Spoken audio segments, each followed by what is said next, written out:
Nur. Di sini kita akan ngobrol-ngobrol santai tapi tetap bikin nambah wawasan. Iya benar banget. Di sini kita akan membahas topik yang sudah sangat umum, tapi jarang kita secara mendalam. Yaitu tentang apa sih bahasa Indonesia itu sebenarnya? Kelihatannya sederhana ya, tapi ternyata di balik kata bahasa Indonesia itu punya makna dan sejarah yang mendalam.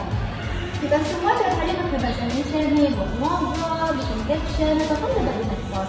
Tapi sadar nggak sih bahasa Indonesia ini bukan sekedar alat komunikasi? Iya, bahasa Indonesia itu juga sebagai simbol persatuan. Lewat bahasa inilah seluruh masyarakat itu dari Sabang sampai Merauke bisa saling ngerti meski beda suku dan daerah. Nah, bahasa Indonesia ini resmi lahir itu pada tanggal 28 Oktober 1928, itu tepatnya pada Sumpah Pemuda. Betul banget. Di situ para pemuda mengikrarkan 3 hal, yaitu satu tanah air, satu bangsa, dan satu bahasa, yaitu bahasa Indonesia. Dan yang menarik, bahasa Indonesia ini berasal dari bahasa Melayu loh, tapi berkembang dan disesuaikan jadi milik bersama yakni seluruh rakyat Indonesia. Makanya bisa dibilang bahasa ini bukan sekedar hasil budaya, tapi juga simbol perjuangan dan kesatuan.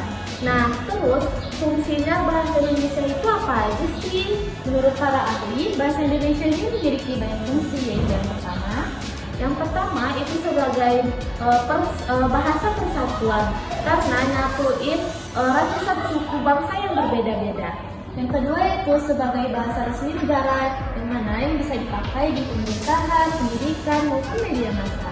Nah, yang ketiga itu sebagai bahasa pengantar pendidikan, makanya semua pelajaran yang di sekolah itu pakai bahasa Indonesia. Dan yang keempat yaitu sebagai bahasa pengembang pengetahuan dan kebudayaan. Lewat bahasa ini, ide dan teknologi bisa disebarkan ke seluruh masyarakat.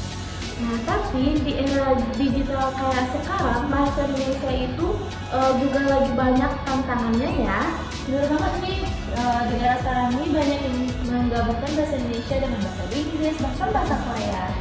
Iya benar, itu kayak I'm so tired deh hari ini, tapi sebenarnya itu bagian dari dinamika bahasa, asal nggak sampai bikin kita lupa cara pakai bahasa Indonesia yang baik.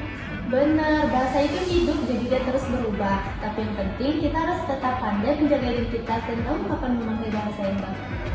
Nah, jadi dari obrolan yang kita udah ngomongin ini, itu bisa kita simpulkan bahwasannya bahasa Indonesia itu bukan cuma alat buat ngomong, tapi juga cerminan siapa kita.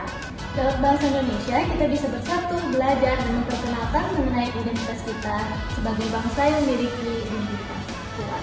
Setuju banget, jadi yuk kita bangga dan jaga bahasa Indonesia dengan baik tanpa harus kaku, tapi tetap sopan dan berkarakter.